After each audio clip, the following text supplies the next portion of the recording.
أتيتكم اليوم بأخبار مميزة مفاجئة ورائعة بكل المقاييس. إخوتي الكرام، جهزوا أنفسكم لسماع مستجدات مهمة جدا عن نجم المنتخب المغربي ونادي ريال مدريد الإسباني إبراهيم دياز. نكشف لكم تفاصيل غير متوقعة حول القرار الصادم الذي اتخذ بخصوص الدولي المغربي إبراهيم دياز، خطوة مفاجئة قد تعيد ترتيب أوراق أسود الأطلس. وفي الخبر الثاني، كل الأنظار تتجه صوب العاصمة مدريد. ريال مدريد يفي بوعوده للمدرب الجديد تشابي ألونسو، ويشرع في تنفيذ خطته المستقبلية بصفقات نارية قد تعيد الفريق الملكي إلى قمة المجد الأوروبي. كل هذا وأكثر في أخبار اليوم، لا تفوتوا أي لحظة، فالقادم أكثر إثارة مما تتخيلون.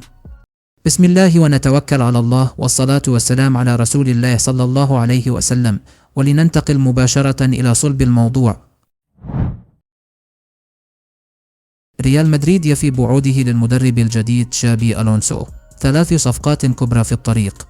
كشفت صحيفة آس الإسبانية أن إدارة نادي ريال مدريد قد قطعت وعدا صريحا لمدربها الجديد تشابي ألونسو بدعمه ب3 صفقات رئيسية بهدف تعزيز مشروعه الفني الطموح الذي يستعد النادي الملكي لإطلاقه في الموسم المقبل. ووفقا للمصادر، فإن الإدارة المدريدية لم تكتفي بالوعود الشفوية، بل شرعت فعليا في تنفيذها على أرض الواقع، حيث بدأت أولى هذه الصفقات تتبلور بشكل رسمي. الصفقة الأولى تمثلت في ضم النجم الشاب دين هويسن، والذي تم الإعلان عنه رسميا كأحد المواهب القادمة لتقوية العمق الفني في التشكيلة. أما الصفقة الثانية المنتظرة فهي التعاقد مع نجم ليفربول ألكسندر أرنولد، الظهير الأيمن الشهير، والذي بات على أعتاب ارتداء القميص الأبيض وسط ترقب جماهيري واسع لإعلان رسمي وشيك. وتعد الصفقة الثالثة الأكثر هدوءا إعلاميا، ولكن لا تقل أهمية، وتتعلق بضم الظهير الأيسر الشاب ألفارو كاريراس، حيث أشارت التقارير إلى أن الصفقة وصلت إلى مرحلة شبه محسومة بنسبة 80%، مع توقعات بإغلاقها رسميا خلال أيام. يبدو أن ريال مدريد يسعى بقوة لتجهيز فريق متكامل يلبي تطلعات تشابي ألونسو ويمنحه الأدوات اللازمة لمنافسة كبار أوروبا محليا وقاريا. إرنستو فالفيردي يحسم الجدل بشأن انتقال نيكولاس ويليامز إلى ريال مدريد. حسم إرنستو فالفيردي المدير الفني لنادي أتلتيك بلباو الجدل المتصاعد حول احتمالية انتقال النجم الشاب نيكولاس ويليامز إلى ريال مدريد خلال فترة الانتقالات الصيفية المقبلة. وكانت تقارير صحفية إسبانية قد أشارت في وقت سابق إلى أن النادي الملكي يدرس التعاقد مع ويليامز من أجل تعزيز خطه الهجومي بعنصر شاب وموهوب. وفي تصريحات نقلها موقع فوتبول إسبانيا، قال فالفيردي: أعتقد أن ويليامز يبقى هنا، نحن نفترض ذلك. وأضاف: هناك دائما شائعات تحوم حول العديد من اللاعبين، وويليامز من بينهم بكل تأكيد. وتابع موضحا: نحن الآن في فترة الصيف، وهذا هو الوقت المعتاد للحديث عن سوق الانتقالات واهتمام أندية الدوري الإنجليزي وأندية القارة الأوروبية الكبرى.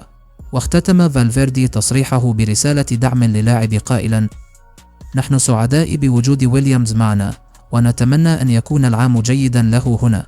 ويعد نيكولاس ويليامز 22 عاما أحد أبرز المواهب الصاعدة في الكرة الإسبانية، حيث يجيد اللعب في مركز الجناح الهجومي الأيسر، وينتهي عقده مع أتلتيك بلباو في يونيو عام 2027.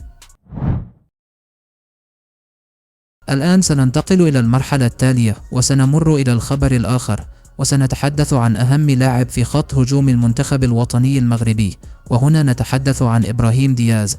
قبل أن أدخل في تفاصيل الأخبار، من الضروري أن تصغوا جيدا، لأن ما نشرته الصحف الإسبانية خلال 24 ساعة حول اللاعب الدولي المغربي حاسم في مسار إبراهيم دياز. وبشكل مباشر سأضعكم في الصورة بأفضل طريقة. وقبل أن أضع لكم الصور، كما تعلمون جميعا وبطبيعة الحال، فإن إبراهيم دياز منذ مباراة برشلونة حتى الآن مر بفترة صعبة جدا، وتعرض للانتقادات، وارتفعت أسهم أردا جولر، وبدأنا نسمع أن العديد من اللاعبين سيأتون ليأخذوا مكانه وغير ذلك. وكما أخبرتكم سابقا، فإن كأس العالم للأندية ستكون فرصة كبيرة لإبراهيم دياز كي يظهر مؤهلاته، لكن المفاجأة القاسية والضربة المؤلمة جدا بالنسبة للاعب كانت تعريضه للإصابة.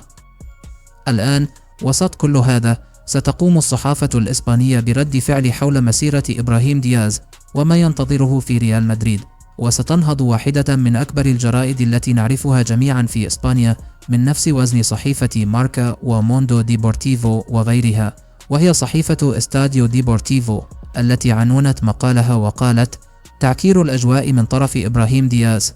لاحظوا معي صياغة العنوان كم هي صعبة. سننزل إلى المقال ونجري قراءة تحليلية، وسنرى ما الذي قالته الصحف الإسبانية عن اللاعب المغربي. دققوا معي في الكلمات. قالوا: كابوس إبراهيم دياز. نهاية هذا الموسم ليست الأفضل بالنسبة لإبراهيم الذي يرغب في إثبات نفسه وجدارته لمدربه الجديد تشابي ألونسو، وأنه يستحق مكانا في التشكيلة الأساسية لريال مدريد الجديد. فليس من قبيل الصدفة أنه اضطر للغياب عن المباراتين ضد مايوركا وإشبيلية بسبب الإصابة. وهنا سيكملون قائلين: وفي انتظار نتائج الفحوصات التي يجب أن يخضع لها اللاعب، من الضروري متابعة حالة إبراهيم عن كثب في ريال مدريد وإمكانية مشاركته في كأس العالم للأندية، وهي بطولة أصبحت أكثر أهمية لريال مدريد.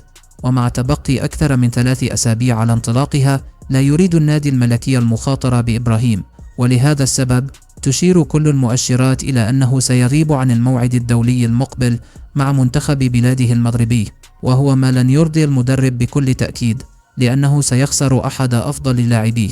وهنا يتحدثون عن وليد الركراكي، لأن هذا المونديال بالنسبة لإبراهيم دياز هو فرصة عليه أن يثبت نفسه فيها من أجل الأندية التي تتابع ما يعيشه اللاعب داخل النادي الملكي.